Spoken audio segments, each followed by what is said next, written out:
मित्रों, राधे राधे। मित्रों, हिंदू धर्म में पुनर्जन्म की मान्यता है।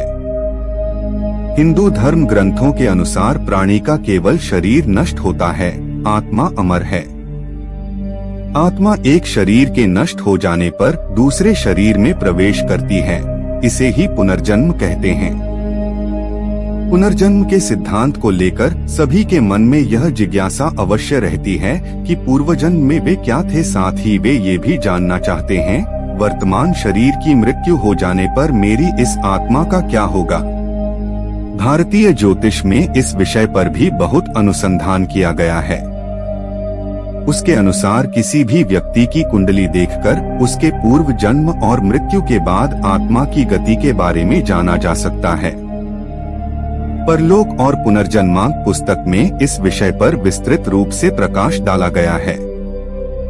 उसके अनुसार शिशु जिस समय जन्म लेता है, उस समय स्थान व तिथि को देखकर उसकी जन्म कुंडली बना ली जाती है।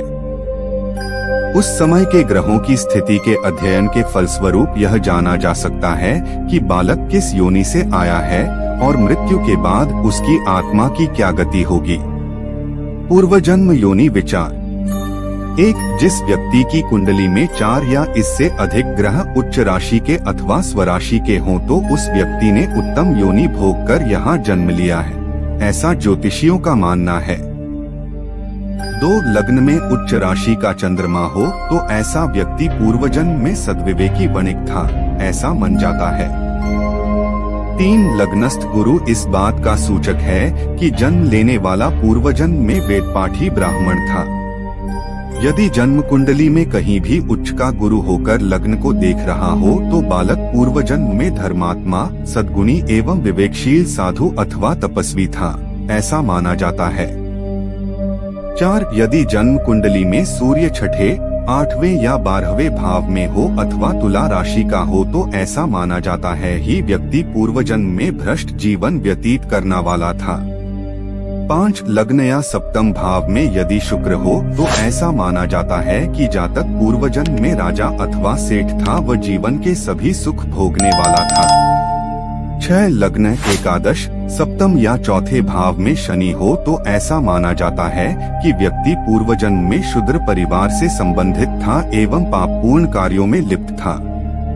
7, यदि लग्न या सप्तम भाव में राहु हो तो व्यक्ति की पूर्व मृत्यु स्वाभाविक रूप से नहीं हुई, ऐसा ज्योतिषियों का मत होता है। 8, 4 या इससे अधिक ग्रह जन्म कुंडली में नीच राशि के हों तो ऐसा माना जाता है कि ऐसे व्यक्ति ने पूर्वजन्म में निश्चय ही आत्महत्या की होगी। 9, कुंडली में स्थित लग्नस्थ बुध स्पष्ट करता है कि व्यक्ति पूर्वजन्म में वणिक पुत्र था एवं विविध क्लेशों से ग्रस्त रहा था। 10, सप्तम भाव, छठे भाव या दशम भाव में मंगल की उपस्थिति यह स्पष्ट करती है कि यह व्यक्ति पूर्वजन्म में क्रोधी स्वभाव का था तथा कई लोग इससे सदा पीड़ित रहते थे। 11, गुरु शुभ ग्रहों से दृष्ट हो या पंचम या नवम भाव में हो तो ऐसा माना जाता है कि जातक पूर्वजन्म में सन्यासी था। 12, कुंडली के 11वें भाव में सूर्य, 5वें में गुरु तथा 12वें में शुक्र हो तो ऐसा माना जाता है कि यह व्यक्ति पूर्वजन्म में धर्मात्मा प्रवृत्ति का तथा लोगों की सहायता करने वाला था। मृत्यु उपरांत गति विचार। मृत्यु के बाद आत्मा की क्या गति होगी या वह पुनः किस रूप में जन्म लेगी, इसके बारे में भी जन्म कुंडली देखकर पता किया जा सकता है। आगे इसी से संबंधित कुछ योग बताए जा रहे हैं। 1, कुंडली में कहीं पर भी यदि कर्क राशि में गुरु स्थित हो तो जातक मृत्यु के बाद उत्तम कुल में जन्म लेता है। 2, लग्न में उच्च राशि का चंद्रमा हो तथा कोई पापग्रह उसे न देखते हो तो ऐसे व्यक्ति को मृत्यु के बाद सद्गति प्राप्त होती है। 3, अष्टम भाव में राहु हो तो ऐसा माना जाता है कि यह जातक को पुण्यात्मा बना देता है तथा मृत्यु के बाद वह राजकुल में जन्म लेता है। 4, अष्टम भाव पर शुभ अथवा अशुभ किसी भी प्रकार के ग्रह की दृष्टि न हो और न अष्टम भाव में कोई ग्रह स्थित हो तो ये माना जाता है कि जातक ब्रह्मलोक को प्राप्त करता है। 5, लग्न में गुरुचंद्र, चतुर्थ भाव में तुला का शनि एवं सप्तम भाव में मकर राशि का मंगल हो तो ये माना जाता है कमी जातक जीवन में कीर्ति अर्जित करता हुआ मृत्यु उपरांत ब्रह्मलीन होता है, अर्थात उसे मोक्ष की प्राप्ति होती है। 6 लग्न में उच्च का गुरु चंद्र को पूर्ण दृष्टि से देख रहा हो एवं अष्टम स्थान ग्रहों से रिक्त हो तो जातक जीवन में सैकड़ों धार्मिक कार्य करता है तथा प्रबल पुण्यात्मा एवं मृत्यु के बाद सद्गति प्राप्त करता है। 7 अष्टम भाव को शनि देख रहा हो तथा अष्टम भाव में मकर या कुंभ राशि हो तो ये माना जाता है कि जातक योगिराज पद प्राप्त करता है तथा मृत्यु के बाद विष्णु लोक प्राप्त करता है। 8 यदि जन्म कुंडली में 4 ग्रह उच्च के हों तो जातक निश्चय ही श्रेष्ठ मृत्यु का वरण करता है।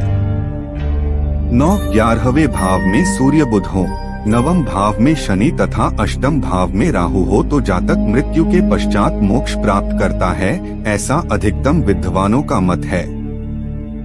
विशेष योग 1 12वां भाव शनि राहु या केतु से युक्त हो, फिर अष्टमेश कुंडली के 8वें भाव का स्वामी से युक्त हो अथवा षष्ठेश 6ठे भाव का स्वामी से दृष्ट हो तो मरने के बाद अनेक नरक भोगने पड़ेंगे, ऐसा समझना चाहिए।